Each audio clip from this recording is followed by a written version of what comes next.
2020년 8월 27일 새벽 말씀입니다. 이사야서 36장 1절에서 22절까지 말씀입니다. 세상의 유혹과 협박, 세상의 유혹과 협박이란 제목으로 새벽 말씀 보겠습니다. 오늘 본문 36장과 37장의 이 이야기는 주전 701년 아수르 왕 사네립이 예루살렘을 침략한 사건을 배경으로 합니다. 통치 초반에는 부왕 아하스의 정책을 그대로 이어받았던 히스기야 왕은 통치 중반부터 아수르의 압제에서 벗어날 기회를 엿보고 있었습니다. 주전 713년부터 711년 블레셋의 아스돗이 아수르에 대항하여 봉기를 일으켰을 때 히스기야도 가담했다가 아수르 군대가 개입하기 직전에 발을 빼고 조공을 바쳐서 위기를 모면했었습니다.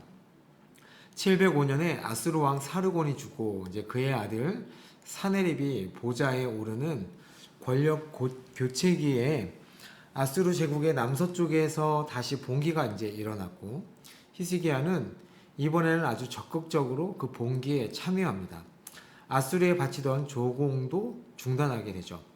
이때 사네립은 먼저 봉기를 주도한 바벨론과 엘람을 정복하고 주전 701년 유다의 히스기야를 목표로 원정을 떠나서 예루살렘을 제외한 유다의 거의 모든 지역을 점령했습니다.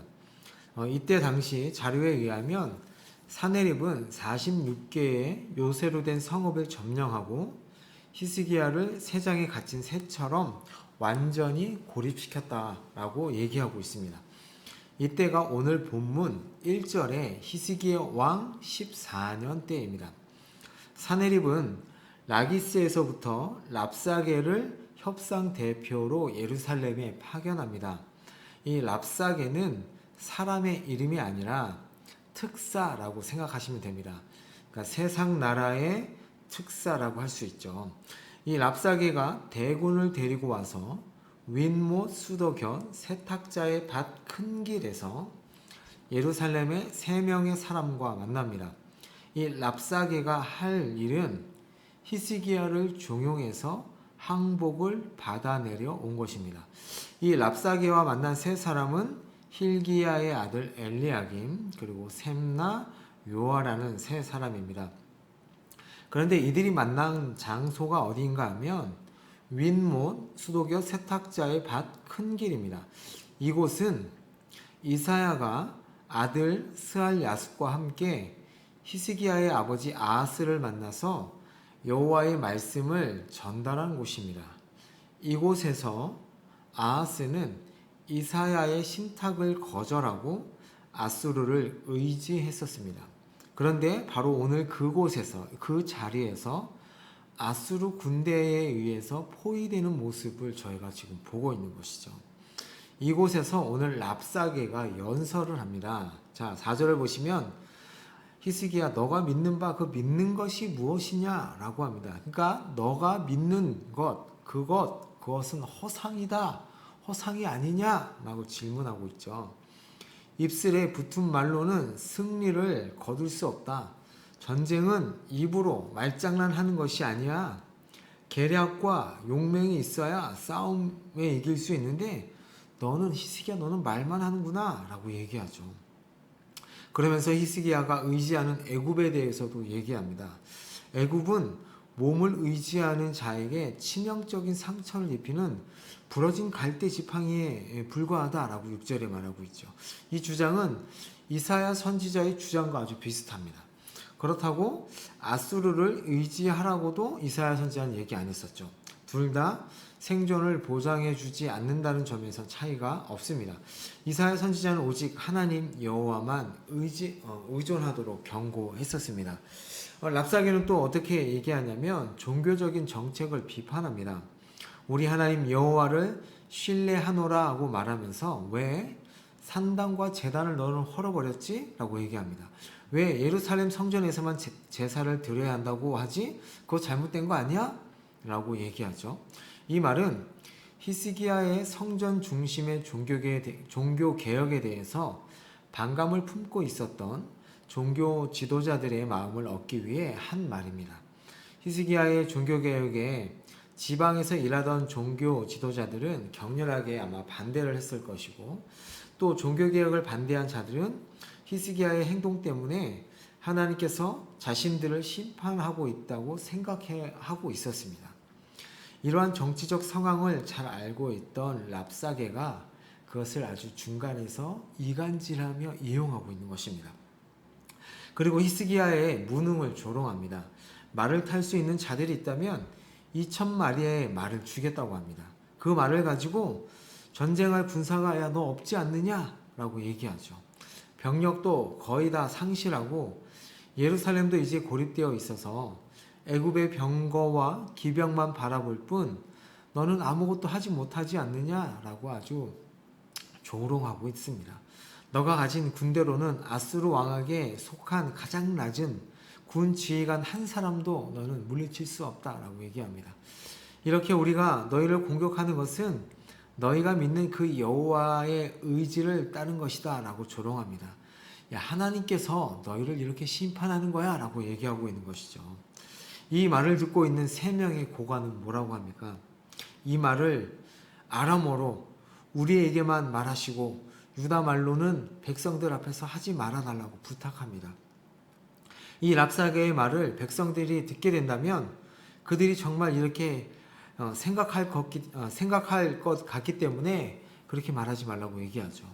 맞아, 여호와께서 사내립의 공격을 허락하셨기 때문에 우리가 이렇게 된 거야 라고 동의할 것 같기 때문에 이렇게 이 세 사람이 랍사게에게 그렇게 부탁하고 있는 것입니다. 이에 랍사게는 너희의 대변과 소변을 먹고 있을 백성들이 들으라고 나를 여호와께서 보내신 것이 아니냐라고 12절에 말합니다. 정말 모욕적인 말로 조롱합니다. 그러면서 유다 말로 백성들에게 히스기야에게 미혹되지 말라고 경고합니다.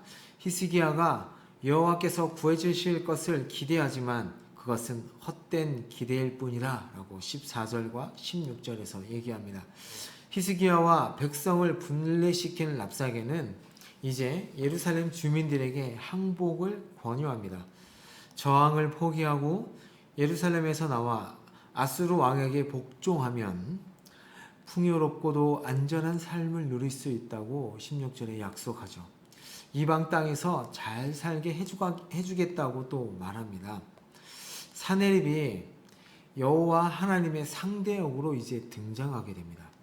사내립이 축복의 근원이신 여호와를 대신해서 풍요의 삶을 보장해주고 이스라엘을 적과 꿀이 흐르는 가나안 땅으로 인도하셨던 여호와처럼 이들을 곡식과 포도주와 떡과 포도원이 있는 땅으로 데려가겠다고 17절에 얘기합니다. 사내립은 여호와를 이방의 많은 신들 가운데 하나로 취급합니다. 어떤 신도 아수르의 왕의 손에서 제 나라를 구해낼 수 없었다고 18절 19절에 얘기합니다. 여호와가 능히 예루살렘을 내 손에서 건지겠느냐?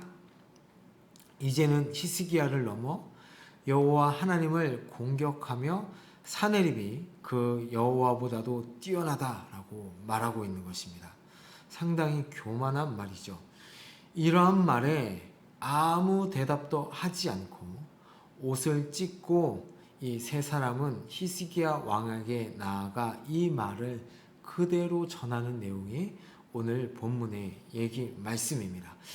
오늘 성경의 모습은 아수르가 군대를 이끌고 예루살렘을 공격할 것이라는 선지자의 예언이 그대로 실현되는 장면이기도 합니다. 하나님의 말씀대로 그대로 되고 있습니다. 그대로 되었습니다. 멸망이 코앞까지 다가왔지만 그러나 걱정할 것이 없습니다. 왜냐하면 우리는 알고 있죠. 예루살렘은 전쟁 한번 하지 않고 승리할 것이라는 예언의 말씀이 있었기 때문입니다. 그런데 랍사게의 말들은 백성들에게 유혹도 되고 속을 부글부글하게 만드는 아마 말이었을 것입니다. 랍사게의 말처럼 자신들의 현실을 보면 말을 탈 능력 있는 군사도 없고 정말 하나님의 뜻에 따라 자신들을 심판하시는 것 같은 상황이기 때문입니다. 또 여호와가 자신들을 구원해 줄 것 같지 않은 상황이 벌어지고 있는 그러한 모습을 보고 있기 때문입니다. 이 말은 맞기도 하고 아니기도 합니다. 여호와를 그렇게 만든 것은 이스라엘의 잘못 때문에 하나님께서 아수르의 침공을 허락하신 것이기 때문에 맞습니다. 이스라엘이 하나님을 무시했기 때문에 세상에 의해서 하나님이 무시를 당하시는 것이 당연히 맞는 거죠. 이 오늘 본문을 보면서 지금 우리의 삶은 어떤지 한번 보았으면 좋겠습니다. 랍사게가 하는 말, 그러니까 세상이 하는 말, 세상에 대변인이 나와서 우리에게 하는 말이 더 합리적인 것 같다고, 맞는 말 같다고 저희는 생각하고 있습니까? 세상이 말하는 협박과 안전과 풍요의 유혹, 하나님과 교회 지도자들에 대한 불신과 이간질의 말이 더 설득력 있고 위협적으로 우리는 느끼고 있지 않습니까? 이렇게 말하는 랍사게의 말에 백성들은 어떻게 반응하나요? 오늘 본문을 보면 이렇게 반응을 합니다. 마지막 절에 그들은 잠잠하여 한 말도 대답하지 않았다라고 얘기합니다. 침묵하고 왕의 명령에 따랐다고 오늘 본문 다음 절에 나오고 있습니다. 그들은 그 말이 맞아서, 랍사게가 한 말이 맞아서 침묵한 것이 아닙니다. 여호와의 조치를 기다리기 때문에 침묵하는 것입니다. 세상의 유혹과 협박이 우리를 짓누르고 힘들게 한다면 우리는 침묵하며 우리 왕 되신 여호와의 조치를 기다려야 하는 것이죠. 우리 왕의 명령을 기다리며 그 세상의 유혹과 협박과 우리를 괴롭히는 그 말에 참아야 하는 것입니다. 그것이 우리 믿는 자들이 해야 하는 것입니다. 오늘도 이 랍사게, 세상을 대변하는 세상의 이 말이 우리를 협박하고 우리를 유혹하고 우리에게 합당한 말로 우리를 넘어뜨리려 하고 그들의 그 말에 우리의 생각이 넘어가게끔 유혹한다 할지라도 우리는 침묵하며 하나님의 말씀을 기다리고 하나님의 조치를 기다리며 하나님의 뜻에 순종하며 나아가는 여러분이 되시기를 축복합니다. 아멘. 제가 기도하겠습니다. 하나님, 세상에서 우리를 향해 협박의 말, 너희는 그렇게 살면 망해, 세상의 원리대로 살아야지 라는 말과 세상의 유혹의 말, 남들처럼 생각하고 남들처럼 그렇게 살면 돼, 세상에 굴복하고 살면 마음 편해, 풍요롭게 살 수 있어 라는 이 말에 우리의 생각이 혼란하거나 믿음의 분열이 일어나지 않게 하여 주옵소서. 세상의 특사가, 세상의 랍사게와 같은 자가 우리 귀에 아무리 무슨 말을 한다 할지라도 우리는 그 말에 침묵하며 우리의 왕 되신 하나님의 말씀을 기다리는 자들이 되게 하여 주옵소서. 하나님의 말씀에만 순종하는 자가 되게 하여 주옵소서. 그렇게 살아가는 우리가 되게 하여 주옵소서. 예수님의 이름으로 기도합니다. 아멘.